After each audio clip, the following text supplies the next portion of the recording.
have a very interesting fireside chat. First, we'll call on the host, the chief host of this event, to join us up stage, Mr. Praise Fowowe. Let's not get tired of celebrating people who deserve it.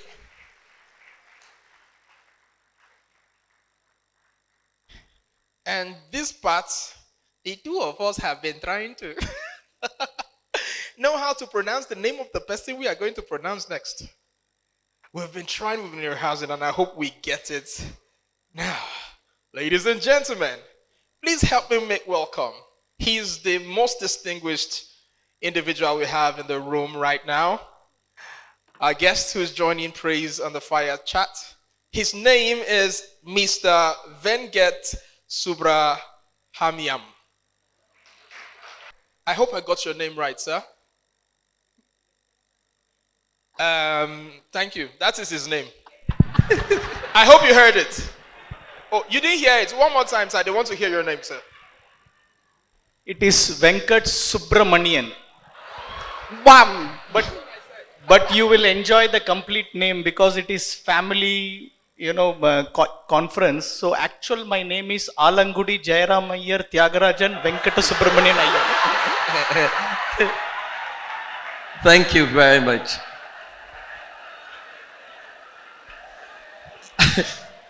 Guys, don't attempt to repeat that name, or else you might have to visit the dentist. Okay, thank you very much, sir. Thanks for coming. We're doing this fireside chat. Very instructive because I've always been fascinated by the Indian families and how they are one culture that they own their culture every nation you find them. I'll give you an example. I live in the US, but I also live partly in Canada. There was a time we were looking to get a house in Canada, and then we got this house that had 11 Indian families. And when I got in there, everywhere had beds. I mean, under the staircase, there were beds, basement beds, kitchen bed. So I sought to find out, why they were living in the house. And so they said to me that when they arrived Canada, they realized that to rent an apartment in Canada was $2,700. And so they felt, why would each family rent for $2,700 when all of them can live in the same house and now split? So which means their overhead comes to like $200 per family. And so I asked, so why are you guys now living? They said they took a decision that until the 11th family got their third house, they will not disperse. So that the 11th family just bought their third house, and so it was time for them to go live separately. So I said, what are you going to do? They said to replicate the model. And as they said that to me, I looked at Africans to find two African brothers live in the same house. It's World War IX. So we have brought him here to better understand, because we're talking about transversing culture, exporting our culture everywhere. So the first question is, everywhere we go, Indians are present and they are well organized. They have a well organized community. I want to know, how did the Indian nation get to this level? How did they manage to achieve this? Good afternoon to all. First of all, sorry that I came late, we have our own challenges. And since I was told that I'm going to come on a fireside chat, so I was trying to get myself prepared for the fire which is going to come on me so that I can chat it out. And surprisingly, when I was getting ready with so many informations, a lot of informations which was coming in, I thought the best way to share the thoughts with you when it comes from the heart is to practice it. For the last 1 week, I've been trying to practice, all these cultural things which we have been doing. As one of our first speakers said, that you can only realize to be a good parent if you are being parented and you have to parent somebody. I hope I am taking it rightly. So when it comes to why and how Indians have imbibed this culture, it's not that it is just Indians. Actually, people across the world imbibe their culture. Everyone looks at the other side, and because we see the grass is always greener on the other side. there is something which is very common among people in Africa and people in India. It is said that the human race actually evolved from Africa. It could be Nigeria, it could be anywhere. But the fact of the matter is that we all have gone our different ways. But the very fact that I come from south part of India and majority of us look the same like all of you here.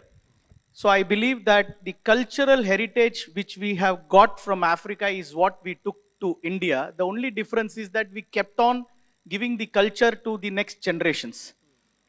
It is said that beauty lies in the eye of the beholder.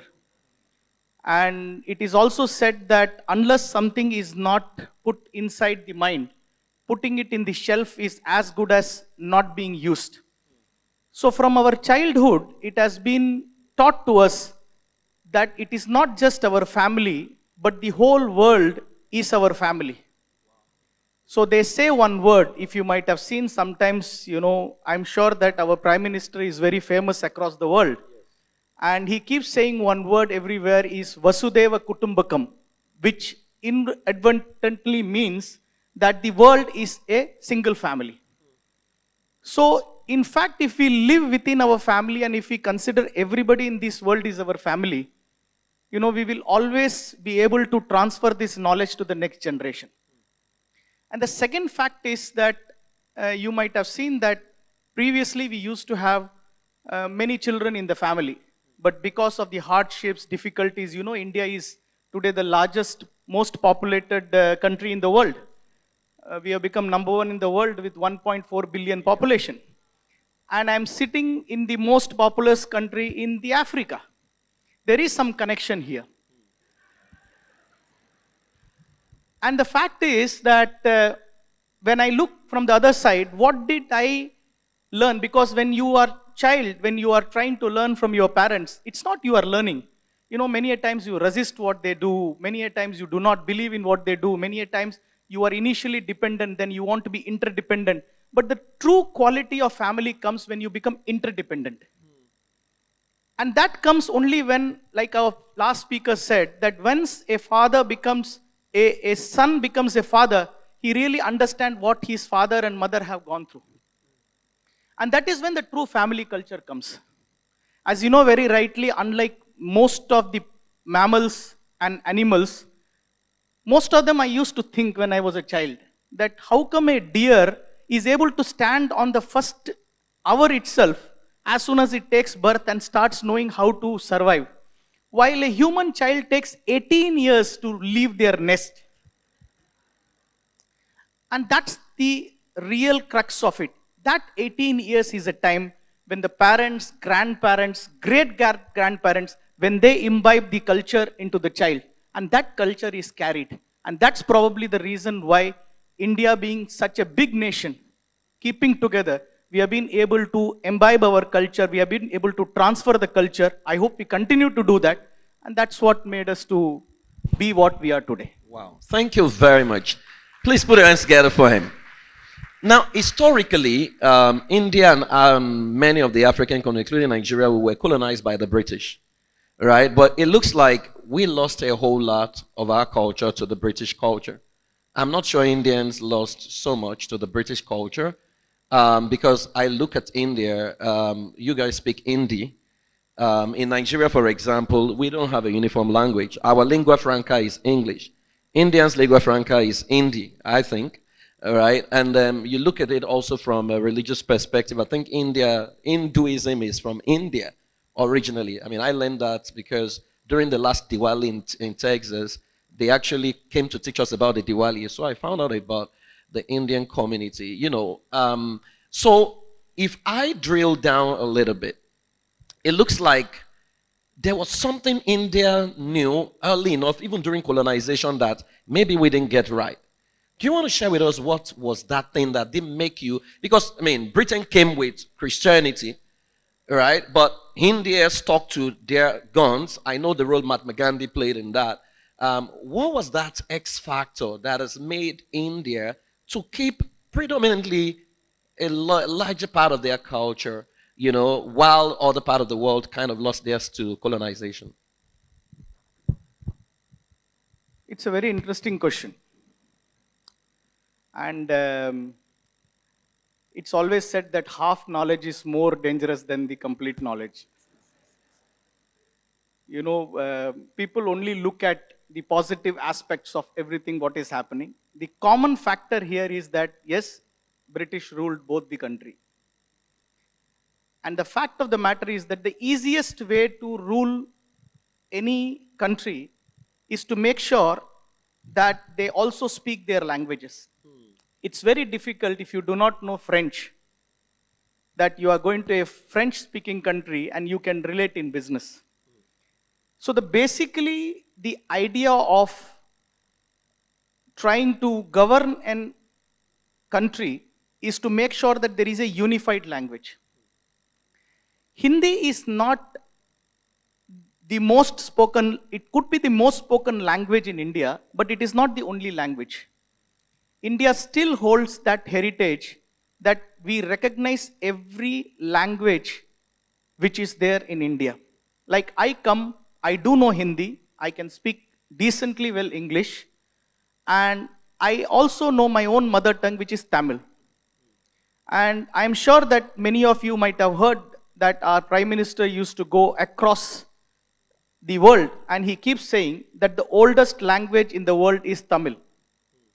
In spite of the reason that he comes from a state which is called Gujarat and his own language is Gujarati, he uses a unified language of Hindi to communicate to the people, and he advocates every state's language so that the state functions with their own language, so that the culture goes on, so that there is no drift that somebody wants to save the culture or language or somebody wants to try to take over somebody's culture.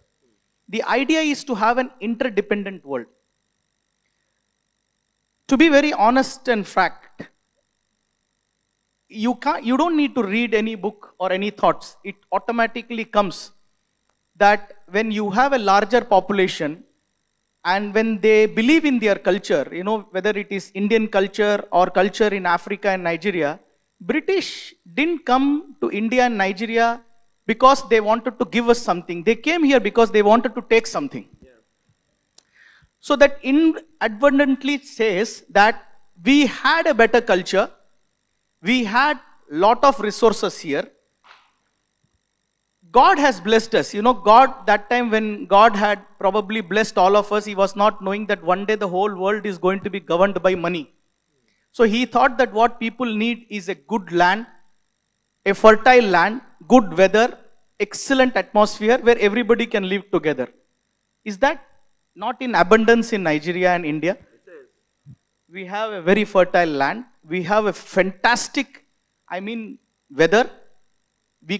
We don't need to be struggling to drink water where people have to buy water at $1 or $2. You can take it anywhere. So honestly speaking, God has blessed us a lot. Both of us. Whether it is in Nigeria, the very fact that this organization is existing, you are bringing everybody together, I would be very positive in saying that you are definitely advocating the future generations that the culture has to be kept, and I do pray to God and I do believe that you will do extremely well. Let us not feel that because the culture is not existing, that is why we are trying to put an university to see that the culture is developed. It is because the culture is there, and majority of us are going to different universities, we read different languages, and since 18 years is the time to go out of the nest, and today parents in the difficult world are not able to spend time with their children, universities can help in sharing that particular culture with those people, and thereby we can take it to the next level. Wow. Thank you very much. I would ask about 2 more questions and we'll close the fire chat. I want to know the role religion has played in honing the Indian culture in the diaspora, and I'll give you a perspective to that. So last year during Diwali or before Diwali, I live in Dallas, Texas. There's a county in Dallas called Collin County. Collin County is about in top 5 safest counties in America, Collin County is one of them.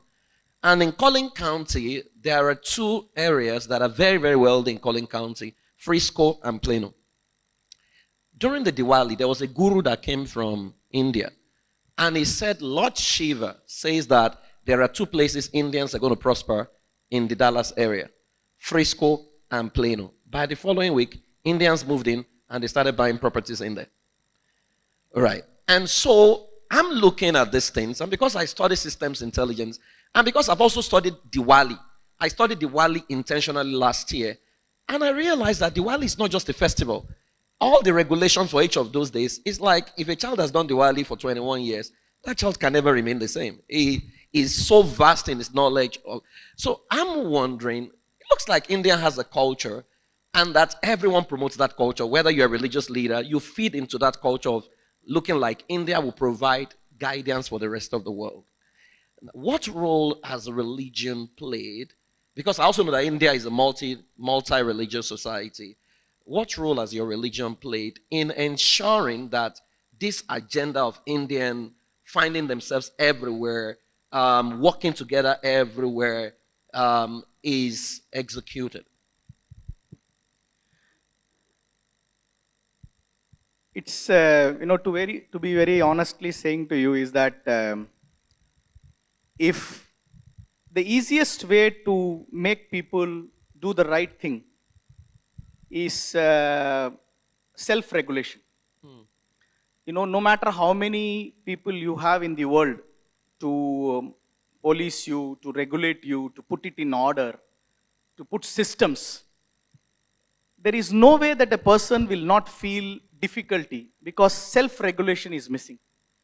The only thing in the world which has regulated people more than anybody else in the world is religion.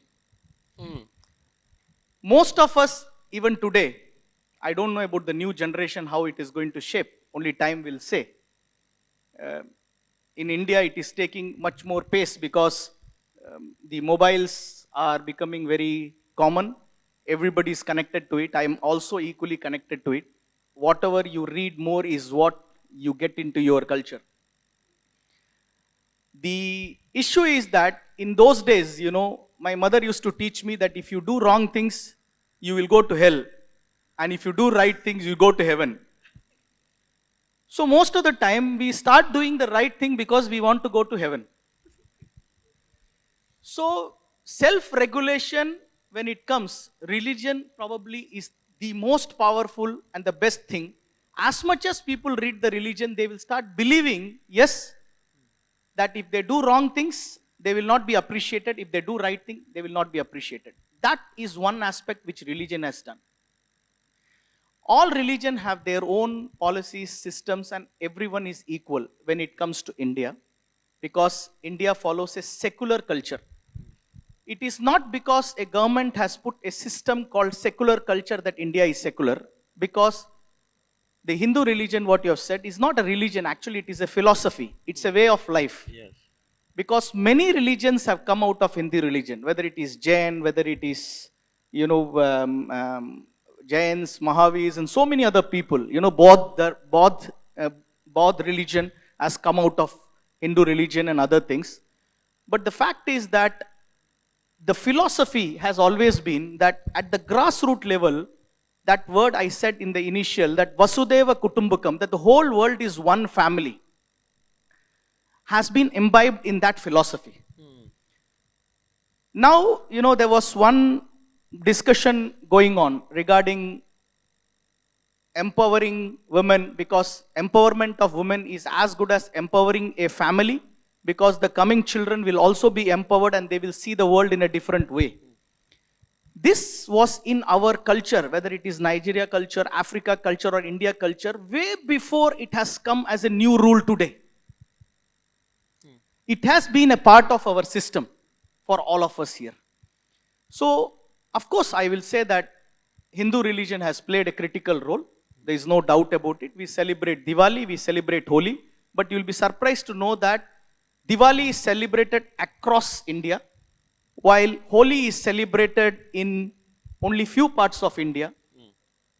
Diwali for somebody in south part of India is to light the whole house and give gifts, and it happens in the early morning, while Diwali in north side happens in the night.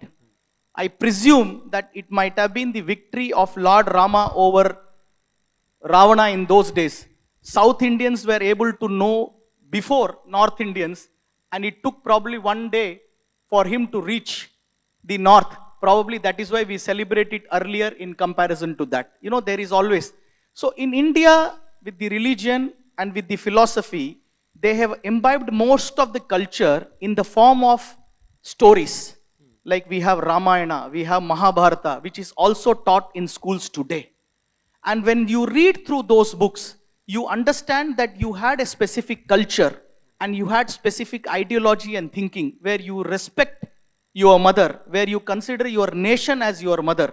And that is how Indians have, progressed, and that is how we go forward to share with other people. Wow. Wow. Please put your hands together for. Now, what you have said right now speaks to documentation.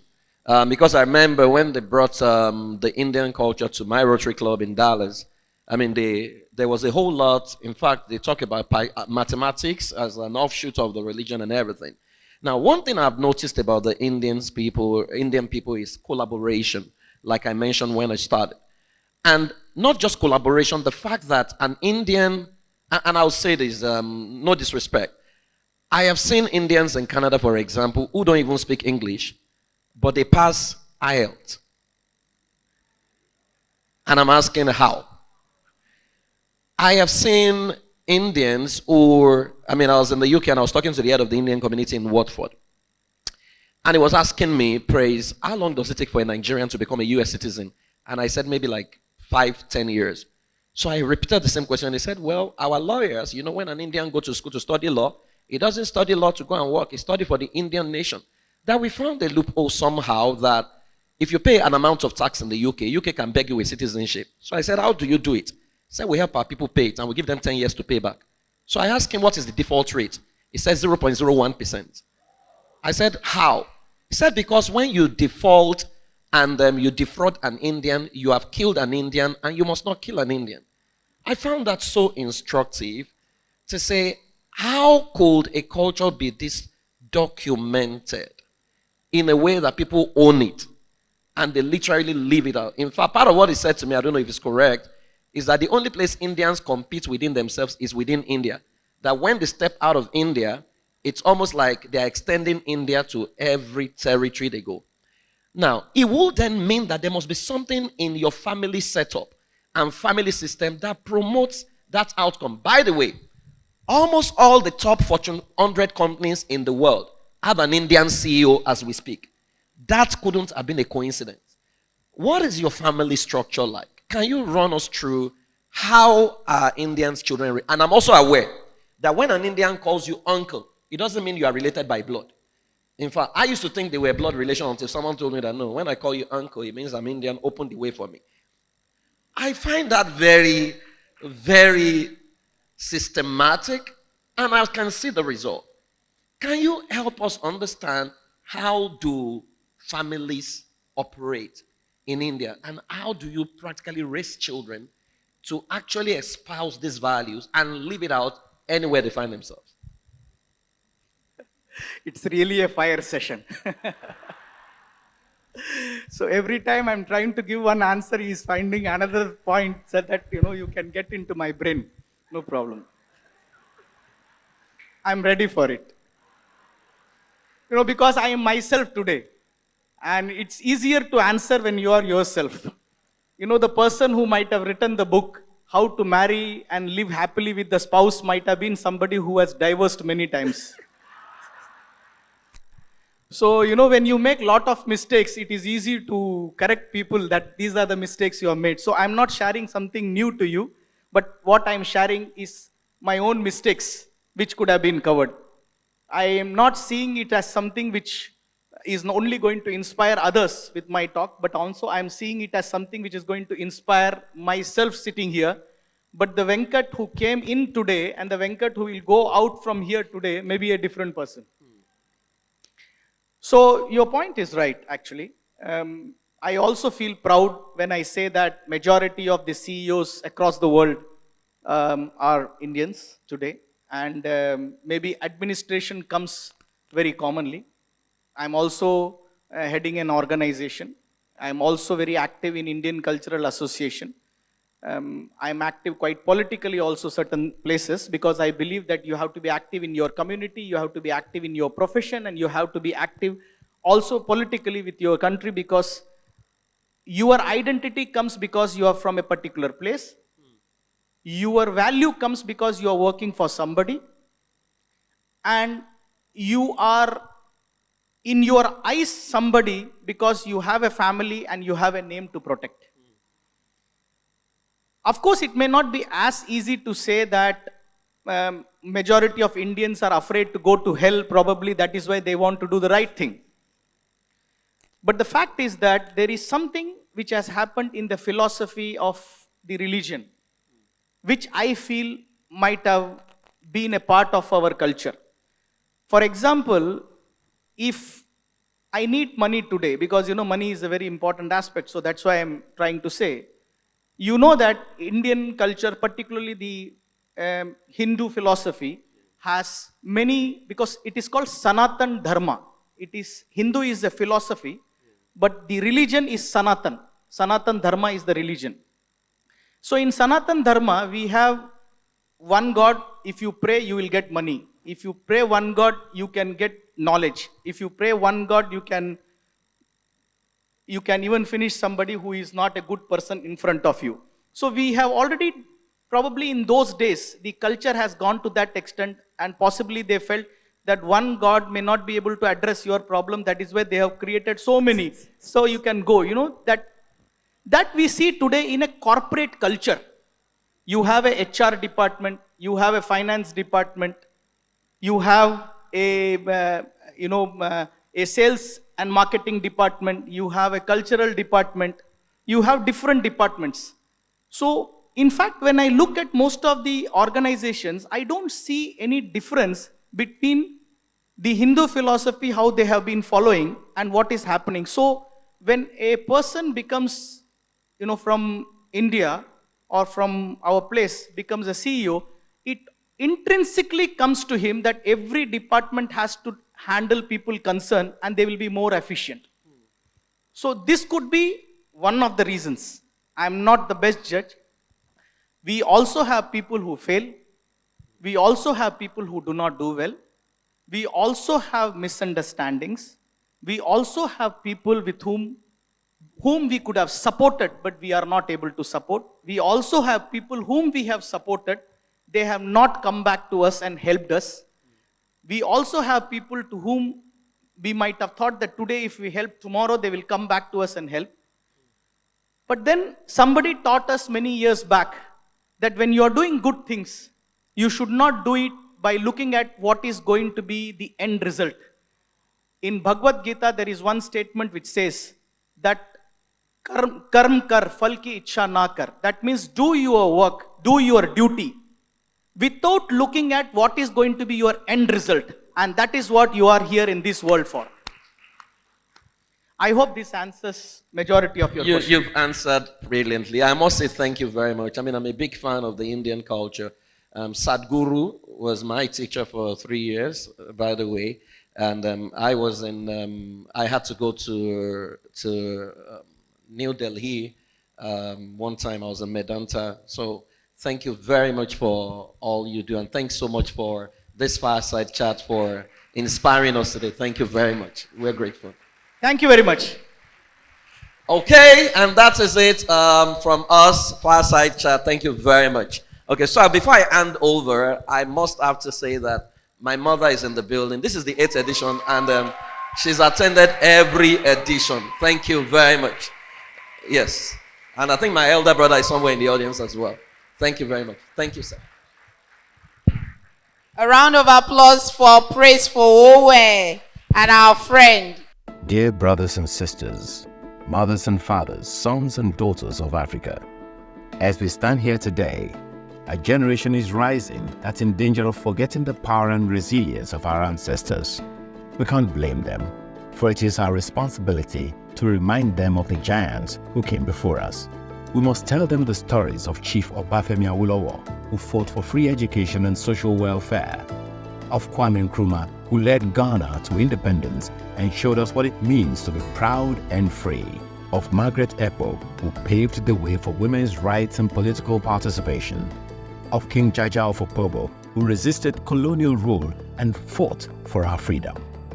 We must remind them of Queen Idia, a symbol of maternal wisdom and power, of Dr. Nelson Mandela, who fought against apartheid and racism and showed us the true meaning of forgiveness and reconciliation, of Thomas Sankara and Dr. Nnamdi Azikiwe, who fought for our dignity and self-determination.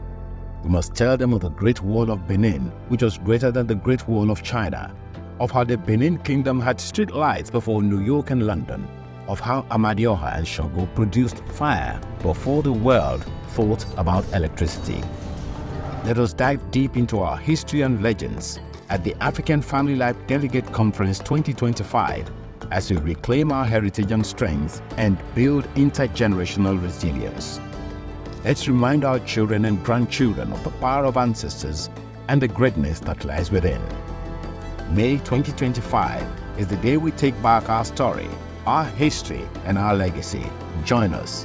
Let's rise again as a powerful and resilient African family we once were. Welcome to the African Family Life Delegate Conference 2025, reclaiming our heritage and strength, African history and legends for building intergenerational resilience.